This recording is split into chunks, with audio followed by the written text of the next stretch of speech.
The mountains have a way of remembering things long after people forget. Their ridges hold stories like old hands hold quiet prayers, gently, carefully, as though the memories might crumble if spoken too loudly. And on certain nights, when the fog drifts low across the valley, floors and the trees sway with the patience of centuries. You can almost feel those stories rising like breath from the earth. Tonight, we return to one of those memories, a soft and unsettling one, a story tucked deep inside the Appalachian wilderness, in the winter of 1883, where a family lived so far from the world that even the mountains seemed hesitant to speak their name. If these words ease your thoughts, if the slow unraveling of forgotten history brings you a little closer to rest, then let this channel be a small lantern beside your bed, one that glows quietly whenever the night feels too crowded. Now breathe gently, let the weight of the day fall away, and walk with me into the valley where sunlight arrived last. The trail leading into the valley was never meant for travelers. It was narrow, uneven, and carved by nothing more than years of river wind and lonely footsteps that had no witnesses. Most riders avoided it entirely. Not out of fear, no. Fear comes later, but because something about the land made the mind drift, as if the forest itself wanted to redirect you elsewhere. Hunters called it the quiet bend. Merchants called it the place where your thoughts get too loud. Yet on a cold morning in early November of 1883, the sheriff of Marlinton County found himself riding slowly along that very trail, his horse stepping carefully over frost-stiffened leaves. He wasn't following tracks or clues. He was following a feeling, one passed to him through whispers in the town square, through letters left on his desk by trembling hands, and through the sharp absence of a man who never missed a winter route. Dr. Ellery Moore had gone missing. The valley greeted the sheriff with an uneasy stillness. No birds, no distant axe strikes, not even the familiar groan of old trees settling in the cold. Only the sound of the river moving somewhere below, muffled beneath layers of fog. The sheriff tightened his coat and glanced behind him, half expecting to see someone following or watching. But the trail was empty, as blank and pale as winter parchment. Stories had drifted through town for months, quiet, hesitant stories. A farm so remote it didn't appear on county maps. A family who bought supplies in silence, who left before anyone could ask where they lived. A wagon with mismatched boards and horses that looked too thin for the loads they pulled. Children no one ever saw, though the family always bought enough food for many. No one accused them of anything. The mountains sheltered plenty of strange folk. But it was the silence that troubled people, the kind of silence that folded around them like a second skin. As he rode deeper, the sheriff noticed something subtle. The trees grew closer together. Branches dipped lower, as if bending toward him, curious. Snow clung to the bark in thin, uneven streaks. Wind carved in patterns he had never seen. It felt as though the valley had been shaped by something other than time, something slower, more deliberate. Then he saw it. A single plume of smoke, rising steady and thin above the tree line. At first glance, it could have been any family's winter chimney. But there was something almost reluctant about the way it rose, as if the smoke itself wasn't sure it wanted to climb into open air. The sheriff urged his horse forward, the air colder, heavier, pressing gently against his ribs. He felt the strange weight often described by those who passed through. Not danger, but a kind of watchfulness. The house appeared gradually, first a dark roofline, then the shape of a porch, then walls made from blackened timber that looked older than the valley itself. No lanterns glowed in the windows. No dog barked. No tools hung on the porch railings. Everything was too still. He dismounted slowly, boots crunching on frost. The air tasted like iron and cold river water. For a moment he simply stood there, the home rising silent and breathless before him, its windows dark as sealed eyes. Then he saw tracks, small ones, bare feet, child-sized, pressed into the frozen earth, leading toward the house, and then disappearing beneath the porch. The sheriff knelt and brushed a thumb over one of the prints. It hadn't frosted over yet. It was recent, far too recent for comfort. He looked up, breath thick in the cold air. That was when he noticed the door. It was already open, just a crack, swinging gently though there was no wind. And the quiet inside the house wasn't the quiet of emptiness. It was the quiet of something holding its breath. The sheriff placed a hand on his holster, lifted his lantern, and stepped toward the door, with the soft steadiness of a man who knew that whatever waited inside had been waiting a very long time. The lantern's glow wavered gently as the sheriff stepped past the threshold, its soft light stretching into the dim interior like a trembling hand reaching into cold water. The air inside the house was warmer than the morning outside, but heavy, so dense it clung to the lungs, carrying the faint scent of damp earth and something older, something patient. The wooden floorboards creaked beneath his boots in slow, uncertain sighs as though the house itself had grown unused to visitors. He closed the door behind him with a careful push, letting it rest against the frame. The faint click echoed longer than expected, disappearing into shadows that seemed almost alive. For a moment, he simply stood still, allowing the quiet to settle around him like a heavy blanket. It reminded him of winter nights during his childhood, when snowstorms silenced the world and every sound felt too loud, too fragile to break the cold. His lantern illuminated the main room, long wooden table, iron stove, shelves lined with jars of preserves that looked untouched for years. A rocking chair rested near the hearth, though no fire burned there. The chair swayed the slightest bit, moving in a way that suggested it had been rocking moments before he arrived. Not by wind, not by accident, by someone or something. The sheriff cleared his throat, voice steady but low, softened by the weight of old walls. "County Sheriff," he called gently, not as a warning but as a courtesy, as though speaking too loudly might disturb the memories held in the corners. "I'm not here to trouble anyone, just looking for a missing doctor who may have passed this way." His words drifted across the room, touched the far wall, and fell silent. No reply came, but the house listened. He felt that clearly. He stepped further in, lanterns sweeping over the surfaces. The kitchen appeared lived in, yet still, vacant. Bowls lay washed and stacked neatly. The floor was clean except for a few crumbs near the chair. A child's wooden toy, carved roughly into the shape of a bird, rested on the windowsill. He lifted it gently between his fingers. The wood was cold, too cold as if it had spent the night outside, yet the windows were shut tight.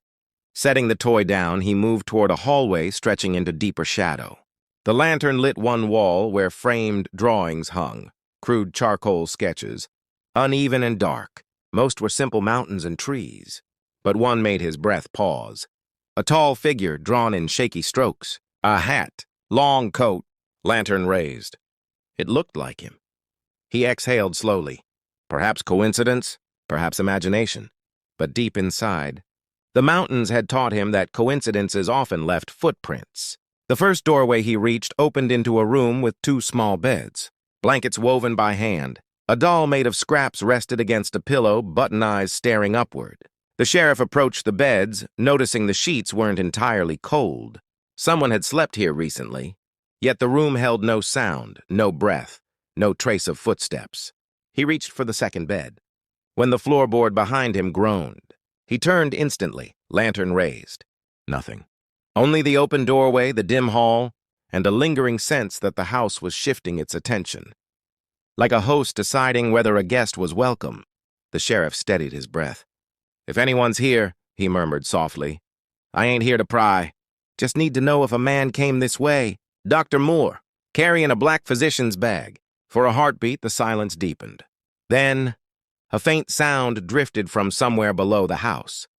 A slow scrape, gentle, like wood being dragged across stone. He pivoted toward the sound, heart calm but alert, walking down the hall to a narrow door at the end. His hand brushed its rough surface. The door was lighter than expected, and it opened with a tired sigh, revealing a staircase descending into darkness thick as ink. Cold air rose from below, carrying the faint smell of wet rock and something metallic. Not sharp, not alarming, just present, like old iron left in a cellar too long.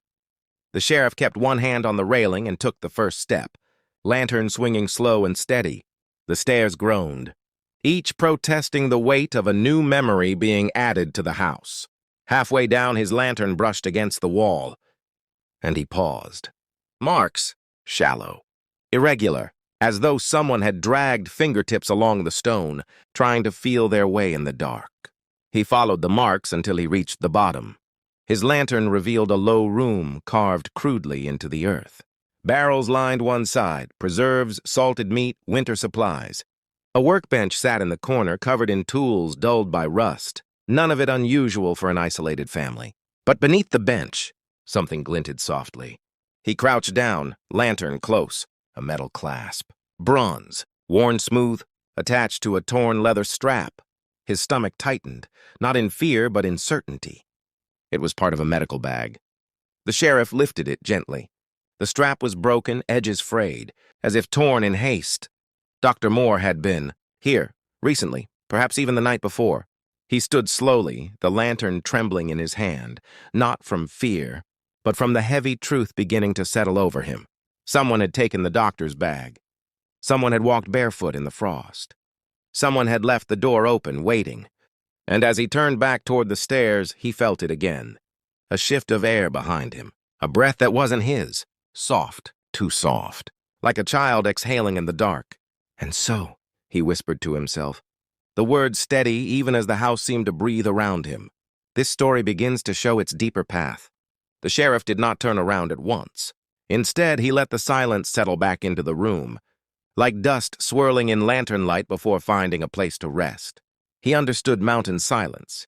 He understood how the land sometimes spoke without words. And so he breathed slowly, deeply, giving the moment a chance to reveal itself. Behind him, the darkness pressed. Close but not aggressively more, like a presence quietly observing, trying to understand him as much as he was trying to understand it. The faint exhale he'd heard a moment earlier had faded, leaving only the slow drip of water from the stone ceiling, each drop echoing softly on the packed earth floor. When he finally turned, he did so with the same deliberate gentleness he'd used to approach a skittish animal. The lantern swung slightly, casting warm light across the cellar's uneven walls. No figure stood there. No movement stirred. Only stillness, thick as wool. He exhaled, not in relief, but in acceptance that the valley's mysteries were rarely simple. He knew better than anyone that not all truths reveal themselves at first glance. Some waited. Some watched. He lifted the broken strap again, turning it over under the lantern glow. The clasp bore the faint engraving of Dr. Moore's initials. E.M., a detail the doctor always etched into his belongings to avoid mix-ups during his long travels. The sheriff murmured softly, "You were here, weren't you?" His words drifted like smoke rising into the beams, disappearing into the grain of the wood above. A soft, rhythmic thump caught his ear, barely audible, almost lost beneath the dripping water. It came from above, faint as a heartbeat muffled by walls. He recognized the sound instantly, the rocking chair, the same one that had been gently swaying when he entered. Someone was upstairs. He stood still for a long moment, feeling the cellar's chill settle along his arms. Not fear, just awareness. Awareness sharp enough to slice through the quiet. With steady steps, he climbed the narrow stairs. Each footfall pressed the air upward, stirring the scent of cold stone and old wood. The house creaked with him, as if adjusting to the idea of a visitor moving toward its heart. When he reached the main floor again, he paused at the top of the stairs listening. The rocking had stopped. Not gradually, not naturally. It had halted abruptly, like a breath caught mid-motion. His lantern light touched the chair. It sat perfectly still now, perfectly centered. But something else caught his attention. The front door he had closed was slightly open again. A sliver of pale morning light slipped through the crack, brushing the floor with a cold silver line. He walked toward it slowly. Before he reached the door, a soft rustle whispered from the hallway behind him. The sheriff turned, light sweeping over the wooden toy bird on the windowsill. It was no longer upright. It lay tipped on its side, wings pointed toward the floor. He knew he hadn't touched it. He knew it hadn't fallen on its own. Still, he didn't call out. The house felt too old for demands, too fragile for sharp questions. Instead, he spoke gently into the dim hallway. "I see someone's here. I don't mean you harm." The silence that followed wasn't empty. It was waiting, for him, for truth, for something unspoken to unfold. He stepped toward the toy, lifting it again. The wood held a strange warmth now, as if it had recently been held by small hands. "Where are you?" he whispered. A soft patter answered him, quick, light footsteps, darting across the upstairs floorboards. The sheriff's breath steadied as he followed the sound to the staircase leading up. He looked upward into a darkness that felt thicker than the cellars, as though the shadows were layered, protective. "Easy now," he murmured. "Just want to talk." The footsteps stopped. He climbed the first stair, lantern raised. The wooden steps groaned gently beneath him. When he reached the top, the hallway stretched before him like a narrow corridor of memory, doors on each side, each slightly ajar as if someone had left in a hurry or entered in silence. The farthest door drifted open with a faint sigh as if inviting him or warning him. He approached it carefully. Inside was a room illuminated by soft gray daylight filtering through a small window. Dust floated in the beam of light like tiny drifting fireflies. The bed was neatly made, the quilt folded. The wooden floor swept clean. But the sheriff's gaze settled on something in the center of the room. Dr. Moore's notebook. He recognized the leather cover, the loop where the doctor's pencil always rested, the worn corners softened by years of travel. It lay open to a page he had not written yet, blank, untouched. But the page before it held words written in a hurried, slanting hand. "They are not what they appear. If you find this, do not trust the quiet." The sheriff's pulse steadied into a slow, deep rhythm. Not fear, just understanding. The kind of understanding that comes when puzzle pieces begin to settle into shape. A floorboard behind him whispered under a small weight. He turned. At the entrance of the room stood a child, barefoot, still, watching him with dark, unreadable eyes. Eyes that did not belong to an innocent child, but to something that had learned silence as a language. And so, the sheriff breathed softly. The truth steps forward. The child tilted their head. The house hummed with waiting. The child didn't blink, not once. They stood in the doorway like a figure carved out of the very wood of the house. Thin, pale, watching the sheriff with a quiet that felt older than their small frame. Their feet were dusted with frost, as though they had stepped outside not long ago, yet their skin held no shiver, no tremble, only stillness. The sheriff softened his stance, lowering the lantern just a little so its glow wouldn't seem harsh. "Hello there," he said, voice warm, the way he used to speak to colts that spooked easily. "My name's Sheriff Holloway. I'm looking for a friend of mine." "A doctor? Maybe you saw him come by?" The child tilted their head the other way, eyes wide and glassy, reflecting the lantern light in tiny golden rings. They opened their mouth as if to speak, but no sound came out. Only a shallow breath that drifted into the room like a fog too thin to hold shape. "It's all right," the sheriff whispered. "You don't have to say anything. Just nod or point or something." But the child didn't nod, didn't point, didn't move at all. Instead, their gaze flicked downward, slow, deliberate, toward the notebook in the sheriff's hand. Then back up, a message without words, but clear enough to send a soft chill down the sheriff's arms. Someone wanted him to see the note. Someone wanted him to read those last lines Dr. Moore had written. Someone who couldn't or wouldn't speak it aloud. He took a small step backward, giving the child space. The house seemed to exhale with him, a soft creak running along the beams overhead like a sigh. "Is your family home?" he asked gently. This time the child blinked. Once, slowly. Then they lifted a small hand and pointed down the hallway, toward another closed door. A door the sheriff hadn't opened yet. The sheriff nodded, grateful for the response, even as unease coiled lightly in his chest. "All right, thank you." He set Dr. Moore's notebook on the bed, keeping it open to the haunting message. The child's eyes followed the movement, then drifted back to him with a kind of quiet hope. Or was it warning? That he couldn't fully read.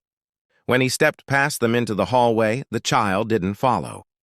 They simply stood there, framed by the doorway, lantern glow brushing their face in a soft amber wash. For a moment they looked almost peaceful, almost fragile. But as the sheriff turned toward the last unopened room, he felt the weight of their gaze on his back, steady, unblinking, too calm for a child their age. He eased his hand along the hallway wall until his fingers brushed the rough grain of the closed door. The wood was cold, much colder than the rest of the house, as though winter had taken refuge behind it. With a slow breath, he pushed it open. The hinges groaned, not in protest, but in exhaustion, like they had been holding something back for far too long. The room beyond was larger than the others, though nearly empty. A single table sat near the far wall, its surface cluttered with small objects. Buttons, bits of cloth, a cracked pocket watch, and a strip of leather that matched the broken strap he carried. A thin curtain fluttered at the window, though no breeze touched the air. It moved as if stirred by someone's passing. He stepped inside, lantern lifting higher. The floor creaked beneath him, and somewhere in the boards below, the creak repeated, like an echo traveling through hollow spaces. The sheriff froze. The sound came again, directly under his feet. Slow, soft footsteps, one at a time, moving beneath the floor. His breath thinned for a moment, then steadied.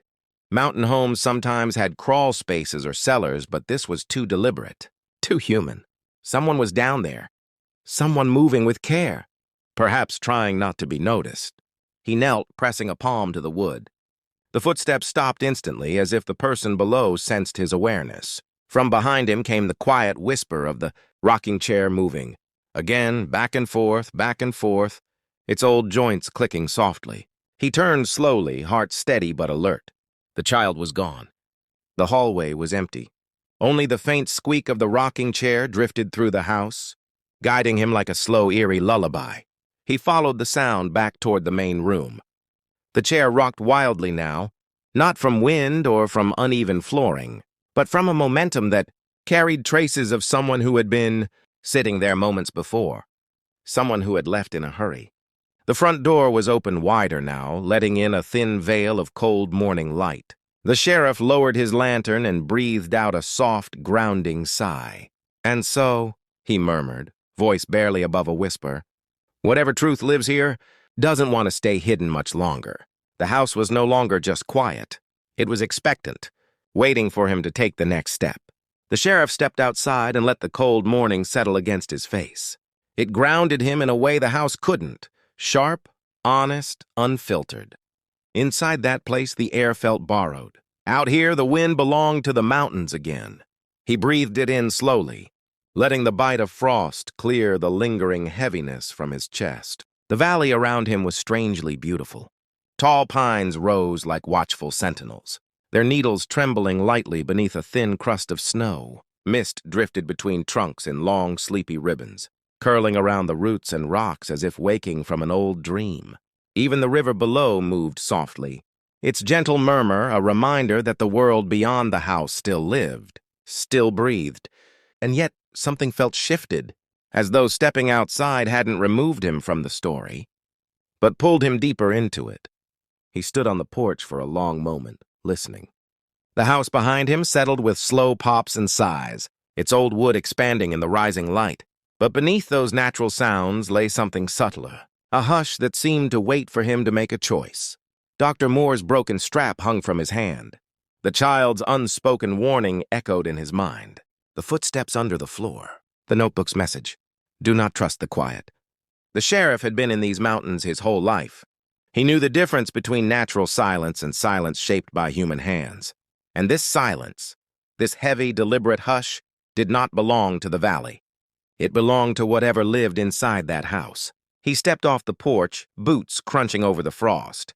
The footprints from earlier were still visible, small, barefoot ones leading around the side of the house. He followed them carefully, lantern held low. They trailed past the window, past the chopping block, toward a small shed near the tree line. The shed leaned slightly, as if tired from years of holding something it wished to forget. Its door hung half open, creaking gently each time the breeze nudged it. The sheriff paused at the entrance. Inside was dim but not dark. Sunlight filtered through gaps in the walls, carving thin golden lines across the floor. Dust floated in the beams like drifting snow. Tools hung neatly on hooks. A saw, a hammer, a chisel, each polished, arranged with careful precision. But the sheriff's eyes drifted to what lay in the center of the room. A trapdoor, wooden, old, edges worn smooth by years of silent use. The barefoot tracks ended there. He knelt beside it, touching the surface lightly. It was cold, far colder than the air. The kind of cold that didn't come from temperature but from absence, as though whatever lay beneath had swallowed all warmth. He lifted the latch slowly. The hinges gave a soft, metallic whine. revealing a narrow shaft descending into darkness. A breath of icy air pushed upward, brushing his face like a pale whisper. He lowered the lantern, letting its glow fall into the space below. Stone walls, wooden rungs nailed unevenly into the frame. A crawl space large enough for someone to hide, or live, or wait. "Anyone down there?" he asked, voice steady but gentle. The silence that followed was deep, so deep it swallowed the question whole. He exhaled softly. The child's eyes came back to him, wide, watchful, silent. They had pointed him to the closed door, inside the house. But their tracks had led here. Two messages, two meanings, two truths folded on top of each other like old sheets stored for winter. He needed to choose which path to follow first. He looked toward the house again. Its windows were black, unreadable. The rocking chair was still now, frozen mid-sway. The door remained open, inviting or warning. It was hard to tell. Wind brushed the porch steps with a soft sigh, carrying with it the faintest hint of something strange. Not danger, not death, something more human. Something like sorrow. The sheriff rose slowly, stepping back from the trapdoor. He would return to it, but not yet. Not until he understood the rhythm of this place better. The mountains always taught him to listen before stepping into darkness.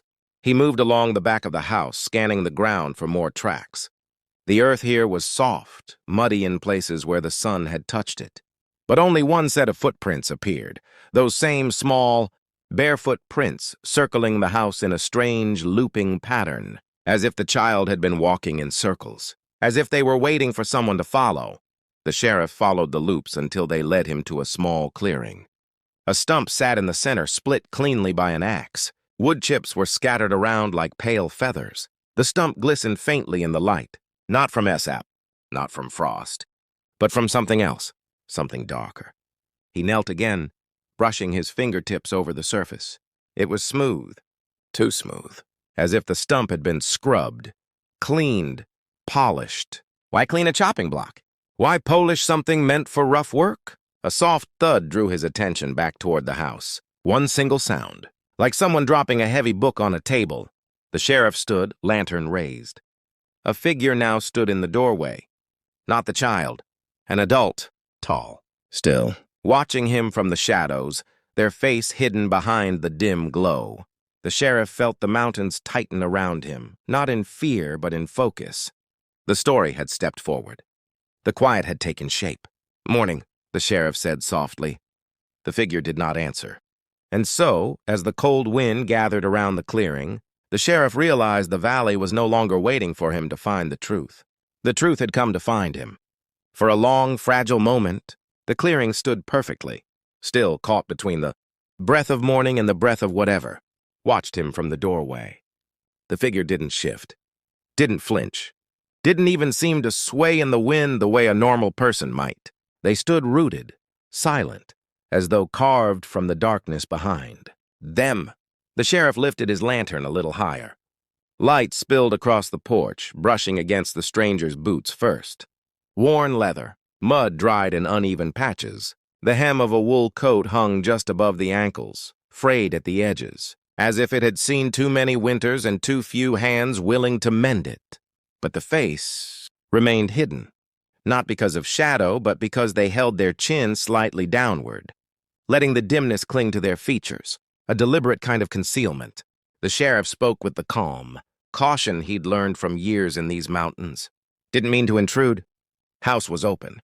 Thought someone might need help. The figure remained silent. Only the wind answered, sliding through the trees like a whisper too soft to understand. "You the one living here?" The sheriff tried again. "You got a family, kids?" A slow breath drifted from the doorway, visible in the cold air. At last, the figure lifted their chin, just enough for the light to catch the lower half of their face. A man, broad-shouldered, middle-aged, eyes unreadable beneath the shadow, but a clear tightness in the jaw. His voice, when it finally came, was low and deliberate. "Why did you come?" Not hostile, not welcoming, just tired. As though the question had been waiting for an answer long before the sheriff ever arrived. "I'm looking for Dr. Ellery Moore," the sheriff said gently. "He left Harper's Mill 3 days ago. Didn't make it to Cold Brook. Folks are worried." The man blinked slowly. A faint twitch loosened the corner of his mouth. Not amusement. Not surprise, but recognition. Something in the name reached him. "You didn't see him?" the sheriff asked quietly. "Didn't hear a rider pass? Didn't hear someone call out on the trail?" The man stepped forward once, letting a sliver of light graze the upper part of his face. His eyes were dark, steady, holding the sheriff's gaze with unsettling composure. "No one comes here without a reason," he said, "and no one leaves without one." The sheriff felt a subtle chill run along his spine, not fear, but a dawning understanding. Something lived here that was not in the sheriff's reports or the townsfolk's whispers. Something older than this family and deeper than the valley. He kept his voice calm, quiet, bedside soft. "I'm not here to accuse you of anything. Just want the doctor safe." The man didn't look away. "You shouldn't have come alone." A soft reflection settled behind the sheriff's ribs, like a ripple across still water. The mountains had always taught him that warnings came gentle before they came sharp. This felt like the gentle kind, spoken too late to be helpful, but too genuine to ignore. Before he could respond, the man turned back into the darkness of the house. Not rushed, not startled. Moving with the slow certainty of someone who knew the sheriff would follow. The sheriff hesitated only a moment before stepping toward the porch, boots whispering across the frosted ground. As he reached the doorway, the light from his lantern brushed the threshold, and then he noticed something that hadn't been there before. Small fingerprints, smudged into the wood. 4 sets, each one small, delicate, pressed in different directions. Like children crowding around a door they weren't supposed to touch. The sheriff exhaled softly. The child he'd seen earlier had not been alone. 4 children, 4 silent pairs of eyes. 4 barefoot wanderers moving in and around the house like ghosts, shaped by cold breath. He stepped inside. The interior was darker now. The lantern cast longer shadows, reaching across the floor and walls like stretching fingers. The rocking chair had stopped completely, as if it too were holding its breath. The man stood near the table, one hand resting on its edge. "Sit," he said. It was not a command. It was not an invitation. It was something between the two. But before the sheriff could move, movement flickered in his periphery. In the hallway leading to the bedrooms, the child from earlier stood again, this time not alone. Another child behind them. And another. And another. 4 small faces. 4 sets of dark, watchful eyes. None spoke. None blinked. The man didn't look at them. Didn't acknowledge their presence at all. As though this was normal. As though children appearing silently from shadows was part of the rhythm of the house. The sheriff swallowed softly, letting the breath settle in his chest. "What happened to the doctor?" he asked quietly. The man's fingers curled against the table. "He came here," he answered. "People come here when they're lost." "And did he leave?" the sheriff asked. The man's jaw tightened. "No one leaves until the quiet decides they can." The sheriff frowned. "Quiet decides?" The man lifted his gaze, and for the first time, the sheriff saw something flicker in the darkness of his eyes. Something like fear, buried deep beneath years of silence. "The valley hears everything," he whispered. "Even what we try to hide." A soft creak came from beneath the floorboards. Slow, dragging, like something moving through the spaces below. Not footsteps this time. Something heavier. The children did not react. They only watched. The sheriff's lantern trembled lightly in his hand. "And so," he murmured under his breath, "the valley starts answering back." For a moment, the sheriff felt the entire house inhale, not with breath, but with tension.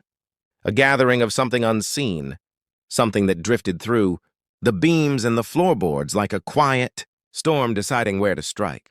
The dragging sound beneath the house continued in slow pulses. A pull, a pause, a pull again. Rhythmic, patient, like something accustomed to moving in darkness. The sheriff steadied his lantern. Its glow quivered against the walls, soft and uncertain. The 4 children remained lined in the hallway, perfectly still, their small faces unreadable. Their silence felt less like obedience and more like ritual, as though they had grown up learning that sound itself was dangerous. The man at the table lowered himself into a chair. The wood groaned under his weight, and he rubbed a hand across his face with the weariness of someone carrying too many winters on his shoulders. He gestured to the seat across from him. "Sit," he said again, gentle this time, almost pleading. The sheriff exhaled quietly and moved to the chair. As he sat, the lantern cast a warm pool of light between them, leaving the corners of the room wrapped in soft shadows. The children didn't enter, only watched, their dark eyes reflecting tiny points of lantern glow, like the distant glimmer of stars trapped in the night sky. "I'll ask one thing," the sheriff said softly. "And I want truth, not mountain riddles. Is Dr. Moore alive?" The man's fingers tapped the table, slow, deliberate, each tap echoing faintly in the boards beneath them, as if something below was answering. Finally, he breathed out. "He came here 3 nights ago." The sheriff's breath stayed steady. "And?" He was tired. Storm caught him off guard. He asked for shelter. A pause, a flicker of emotion tightened the man's eyes. "We don't refuse travelers." The sheriff tilted his head. "But he never left." The man nodded once, heavy. "No, he didn't." The dragging below shifted closer now, beneath the table, beneath their feet. The house trembled lightly, not violently, but like a memory shivering through old bones. The children stepped back in unison, their small feet moving with eerie precision. Not out of fear, out of respect, out of instinct. "What is under there?" the sheriff asked, voice low. The man closed his eyes. "The quiet." The sheriff lifted an eyebrow. "Quiet doesn't drag itself across a floor." The man's voice softened. "You don't understand what lives in these valleys, Sheriff. You think silence is empty, but silence remembers. It gathers everything we try to bury." The sheriff leaned in slightly. "Say it plainly." The man looked up. "For years, travelers came here lost, cold, alone." He swallowed, painful and slow. "They sought shelter. Just like your doctor." "And?" the sheriff pressed gently. "When they stayed long enough," his voice cracked, "the valley claimed them." The dragging sound grew louder, heavy, wet, ancient. The children didn't flinch. Not 1 inch. The sheriff felt the floorboards vibrate beneath his boots. "And how many?" he asked, though he spoke with softness, as if comforting an injured horse. The man didn't answer immediately. He simply pointed toward the cellar door at the back of the house. Not the trapdoor outside. A different one the sheriff hadn't opened. "That's where he went," the man whispered. "Where they all go." The sheriff stood slowly. The children parted to make a path, movements synchronized.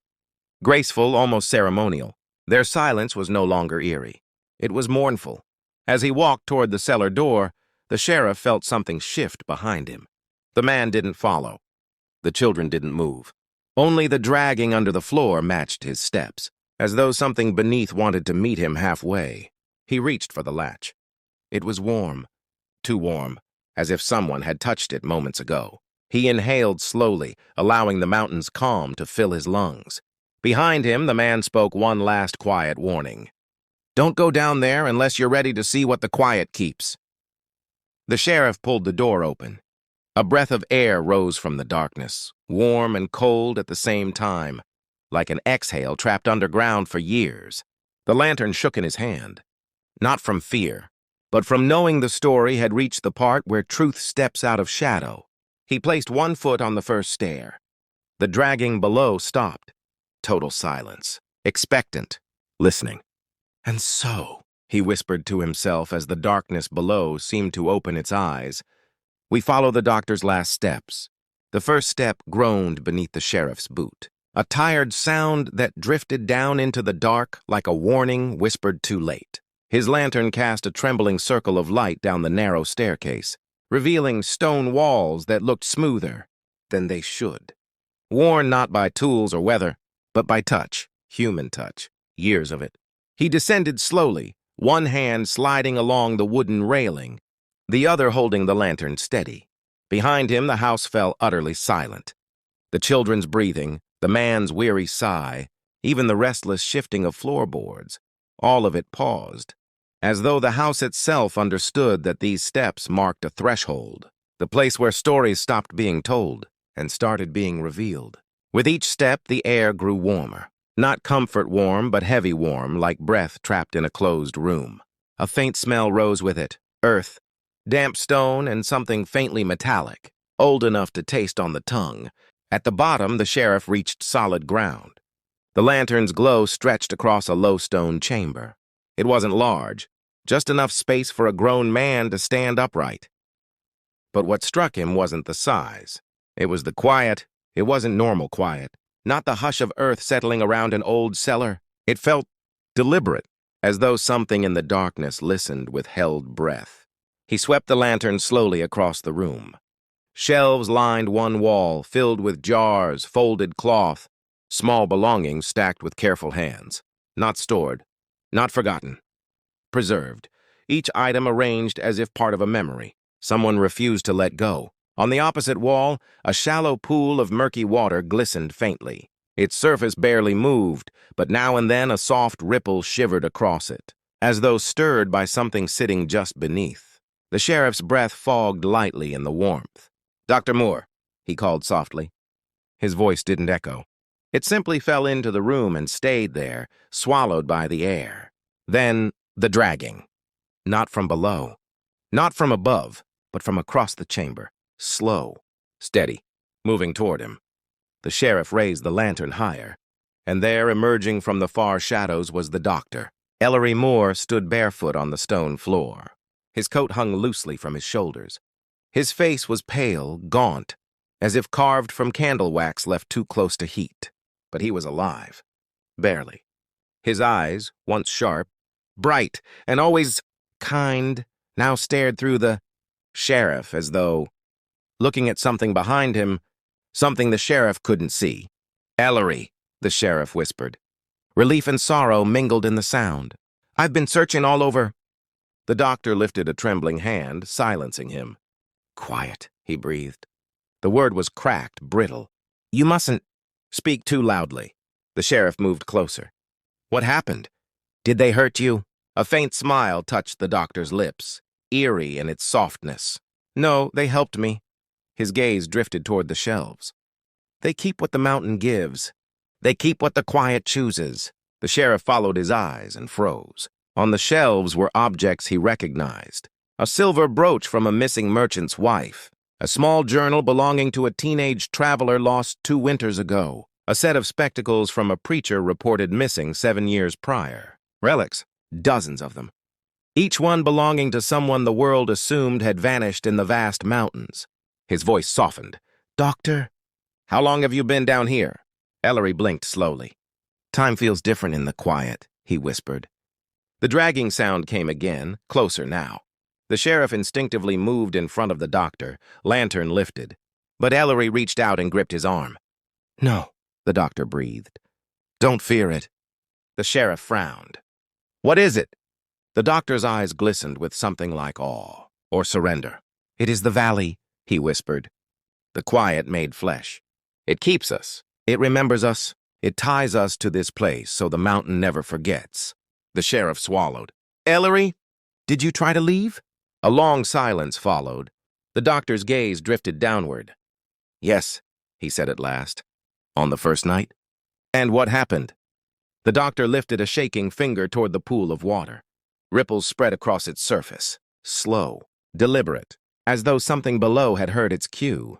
"I stepped into the quiet," Ellery whispered. "And the quiet stepped into me." The sheriff took a slow breath. "We can leave together. Right now." Ellery's smile trembled. "You can leave," he whispered. "But I belong to it now." A soft creak sounded at the top of the stairs. The children. Their faint silhouettes appeared along the doorway, watching silently, their eyes reflecting lantern light like small amber moons. The sheriff looked from them to Ellery, then to the pool. The last ripple faded. The quiet waited. "And so," the sheriff murmured, lantern trembling, "the mountain shows its deepest truth." Above, the cellar door began to close, slowly, softly, as though the house itself were choosing who stayed and who left.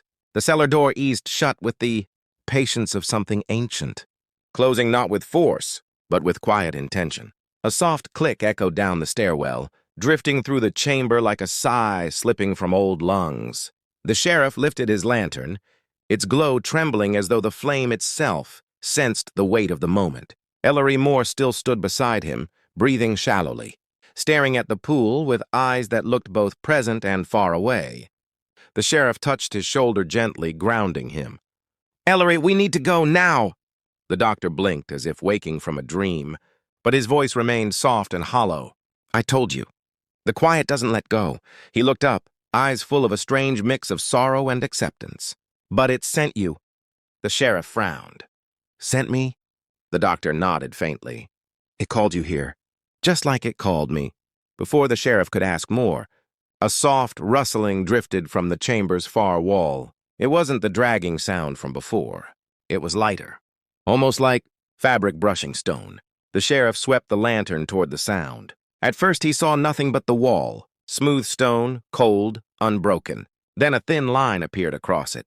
A crack, too straight to be natural, too soft to be mechanical. The crack widened. Stone shifted. Dust whispered down like powdered snow. A door, perfectly flush with the wall, began to open. Not outward, not inward, but sideways, sliding with a slow grace that felt deeply wrong, deeply unnatural, as though the stone was remembering a movement it had made many times.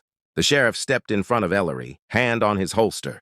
Lantern light stretched into the widening gap, and what he saw made his breath still in his chest. A corridor, long, narrow, carved into the mountain itself. Not by tools, not by hands, but by time, or something that moved through time differently than humans did. A faint golden glow pulsed from deep within the corridor's heart, soft as a candle behind frosted glass. The sheriff felt its warmth brush his face, gentle, comforting, far kinder than the heaviness of the cellar. Ellery's hand tightened around his sleeve. You don't want to follow it, he whispered. The sheriff turned. Why not? Because it shows you what it wants you to see, the doctor murmured. Not what you need to know. The sheriff studied him. What did it show you? Ellery's face softened with a sadness that made him look older than his years. My wife, he whispered. Standing in the doorway of our home, smiling at me. I almost walked into the walls trying to reach her. The sheriff felt a slow ache settle beneath his ribs. And when I realized she wasn't real, Ellery continued, voice trembling, it showed me my mother, then my brother, then the patients I failed to save. His breath hitched. It knows your tender places. It knows where your grief sleeps.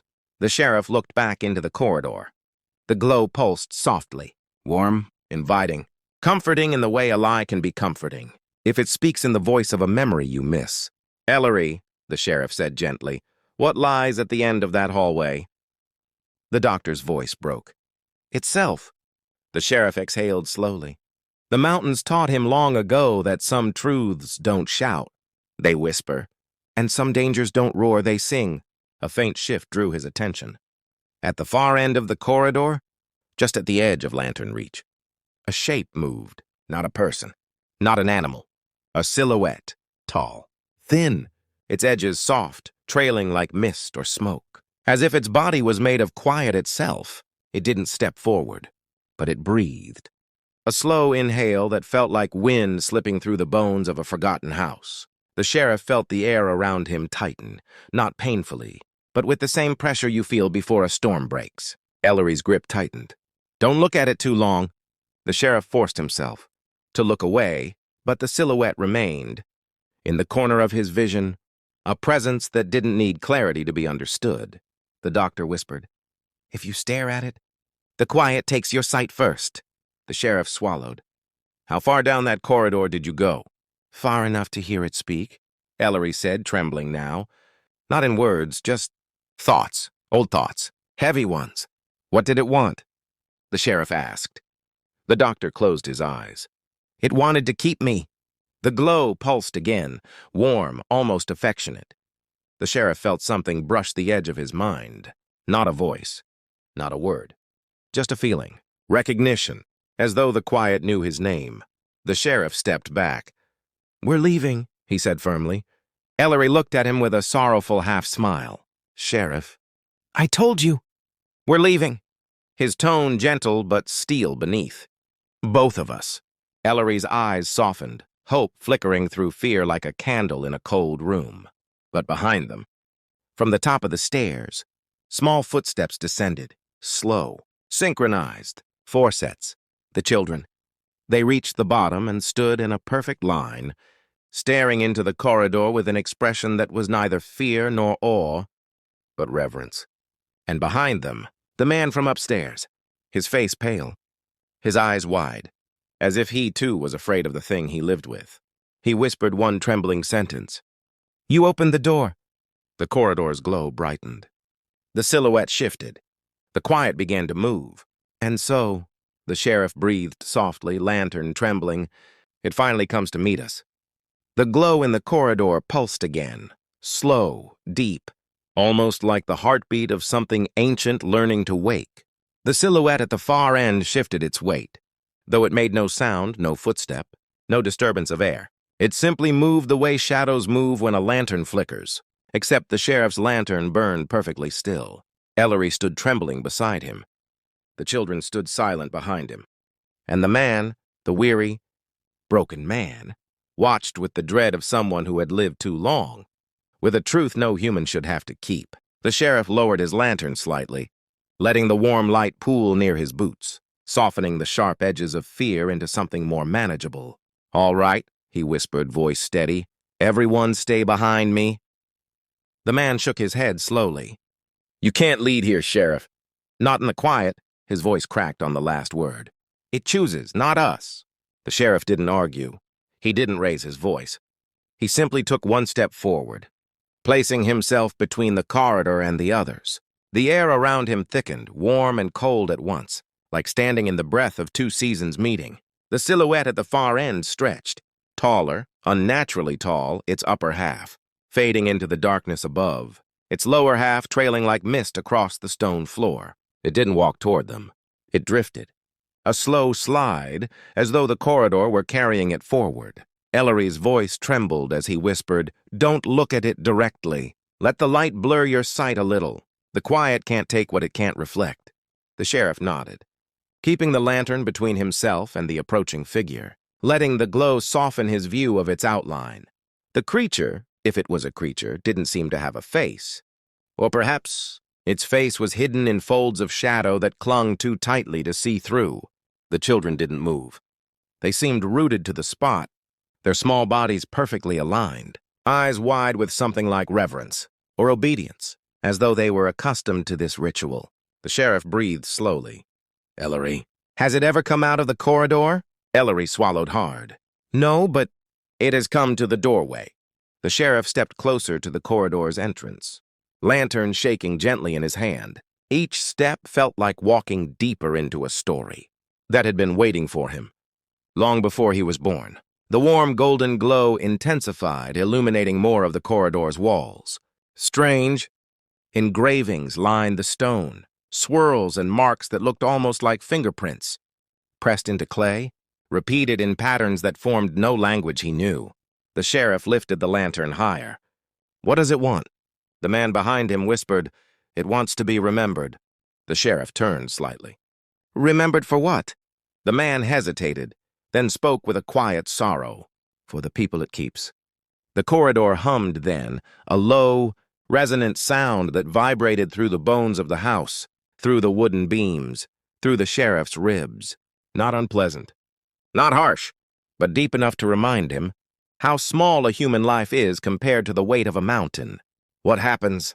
the sheriff asked softly. "If someone tries to pull someone back from it?" The man closed his eyes. "The quiet doesn't fight you." A breath, a thing that old doesn't need to fight. His voice thinned. "It lets you see what you fear most, or what you love most, and then you stop wanting to leave." Ellery bowed his head, ashamed. "I saw my wife." "You'd have seen yours too, Sheriff." The sheriff felt a slow ache press against his chest, like winter frost settling over an old scar. His wife's memory was gentle, warm, carved into him like a whisper he'd never outrun. If the quiet showed her face, he steadied his breath. He could not afford that kind of tenderness now. The silhouette drifted nearer, its edges wavering like smoke caught in the breath of the lantern. It stopped just short of the threshold, just beyond where the sheriff's lantern glow reached. It hovered there, waiting. The sheriff whispered, "Ellery, does it want me to step closer?" Ellery's voice was thin as thread. "It wants you to choose." The sheriff's throat tightened. "Choose what?" "The truth," Ellery said.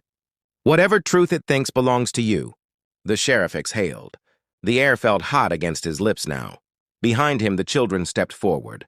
One step, perfectly synchronized. Not approaching him. Approaching the quiet, as though answering a call older than the house, older than their family. "No," the sheriff said softly. "Stay back."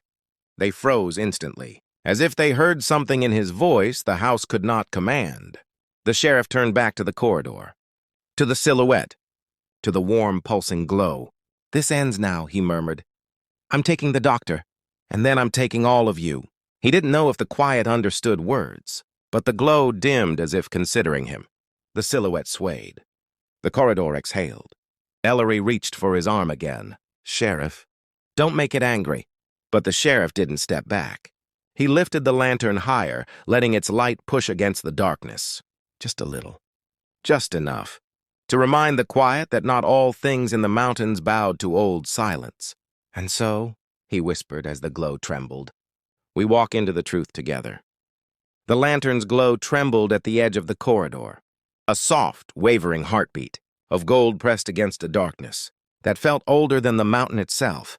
The sheriff stepped closer, not with bravado, but with the calm determination of a man who had carried loss before and learned to walk with its weight instead of under it.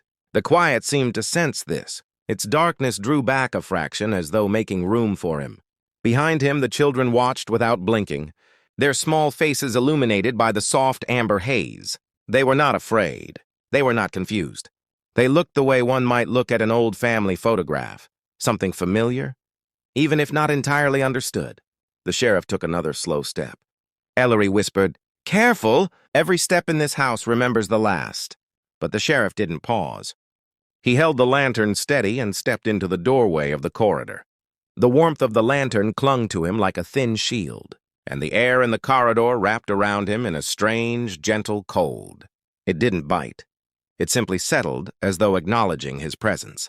The silhouette drifted back just a little, pulling itself deeper into the corridor, beckoning him forward. Its movement was smooth, like fog sliding down the ribs of a valley at dawn. It didn't threaten. It simply waited. He whispered into the quiet, "Show me what you want me to see." The darkness stirred.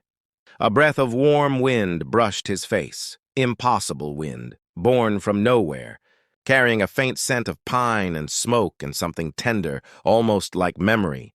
And then he saw it. At the far end of the corridor, where the darkness was deepest, a small form flickered into view. Not the silhouette, not the glow, something else. Something painfully familiar. A woman's outline, standing still, head slightly tilted, hair falling softly over her shoulder the way he remembered it. The sheriff stopped breathing. Ellery, from behind, felt the shift in the corridor's energy. "Sheriff, don't let it choose your grief." But grief didn't ask permission. It bloomed inside him like a slow ache waking from sleep. The woman's shape stepped forward just an inch, not enough to reveal features, just enough to mimic the way she would step toward him when, returning from the porch on cold evenings. A gentle, loving step, the one that used to make his heart slow for a moment, the way it was slowing now. His fingers tightened around the lantern's handle. The corridor hummed low, an almost sympathetic sound as if encouraging the ache. He whispered her name. Not loudly, not foolishly, just softly enough for a memory to feel invited. The silhouette drifted sideways, clearing the path toward the glowing figure at the end. It didn't push him. It didn't beckon him. It simply offered the truth Ellery had spoken. The quiet shows what your heart still reaches for.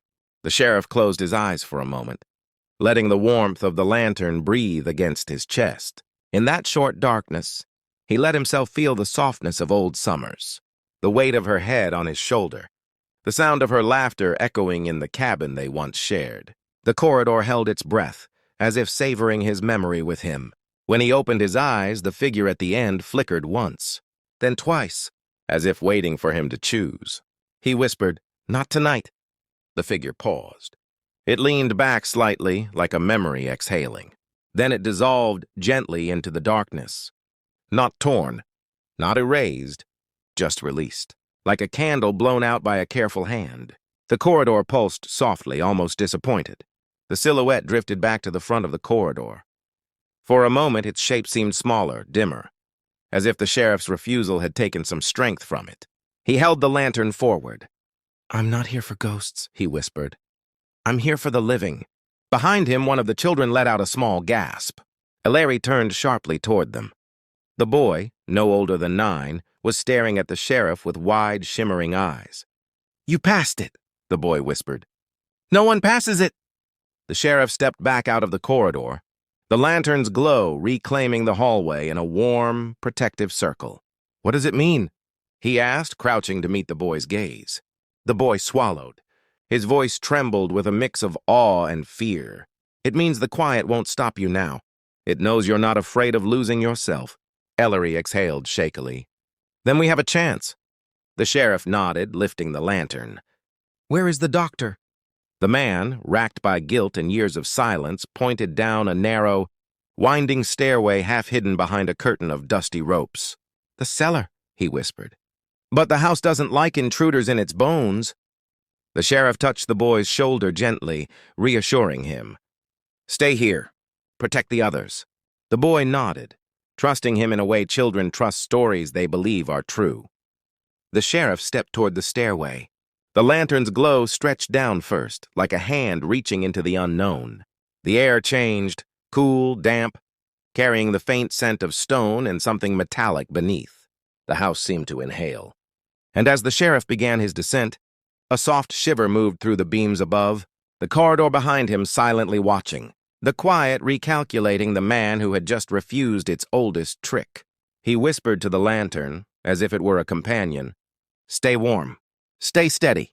We're almost there."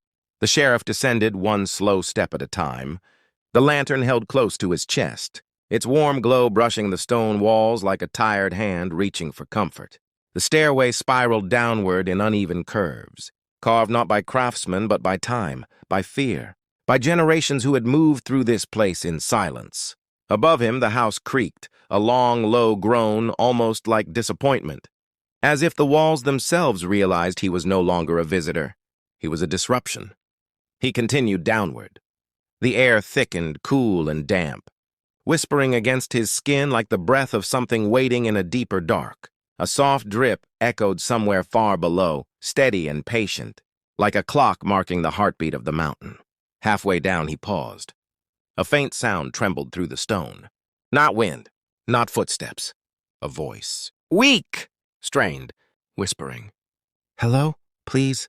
Someone?" The sheriff's breath caught. The doctor. He quickened his pace, but not too quickly. The quiet in this house punished haste. It rewarded calm.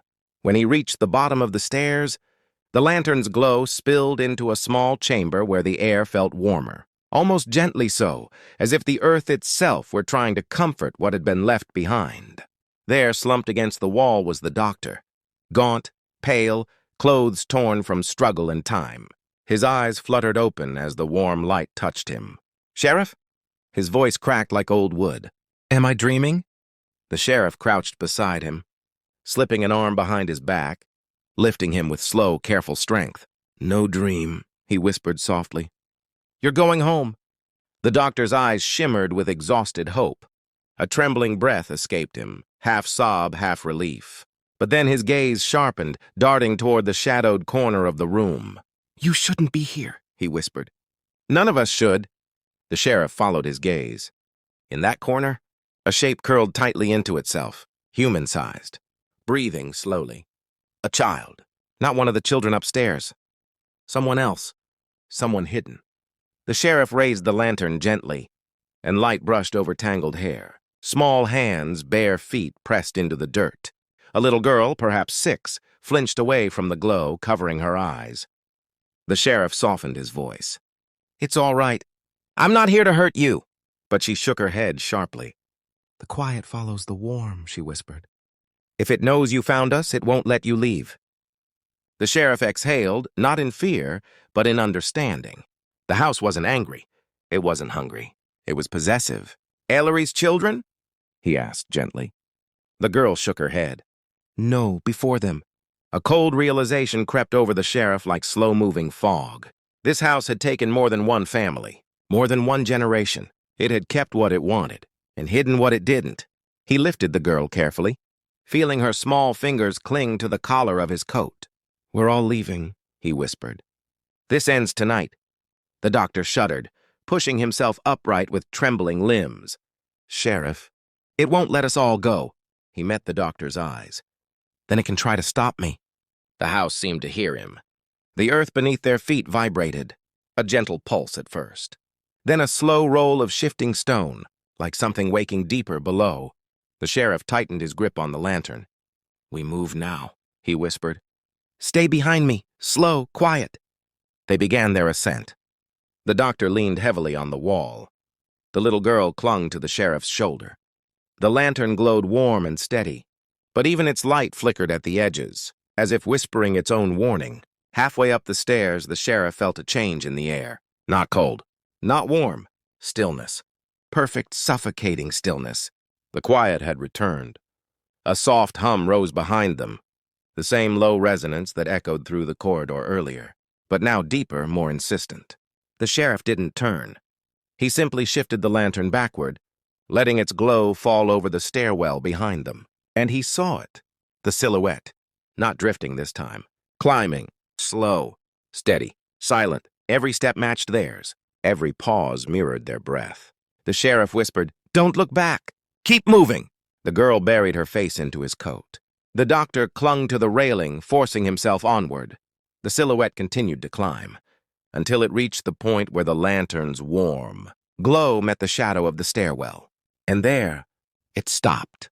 Not because it couldn't continue, because it was waiting for him to choose again. The sheriff raised the lantern higher. The glow expanded. The darkness recoiled. Just slightly. He met the silhouette with a steady gaze. "No more children," he whispered. "No more families. No more quiet." The silhouette trembled, the edges of its form wavering like heat on summer roads, and the sheriff stepped forward. Not backward. Forward. Into the quiet space. The lantern flared, warm as sunrise. The stairwell groaned. The walls shuddered. The quiet collapsed inward. Not destroyed, not defeated, but folded. Like a story being closed by a gentle hand, the silhouette faded into darkness, dissolving until only the faintest shimmer of warmth remained. The sheriff turned to the doctor and the girl. "Up," he murmured. "The house is letting go." And it was. The air lightened. The wood above sighed. The corridor dimmed without malice. The house settled. Not defeated, but tired. They reached the top of the stairs. Ellery and the children rushed toward them, eyes wide with disbelief. "You did it," Ellery whispered. "It chose to release you." The sheriff shook his head softly. "No, it chose to remember something it had forgotten. That even silence has limits." He stepped out into the open air of the night, the lantern dimming gently in his hand. The stars were brighter than he had ever seen them. The wind tasted like freedom. The earth felt lighter beneath his boots. Behind him, the house groaned one final time, a long, weary exhale. And then it fell still, completely still. The sheriff looked toward the distant town lights, warm and waiting. "Let's go home," he whispered. And the mountain for once stayed quiet in the right way.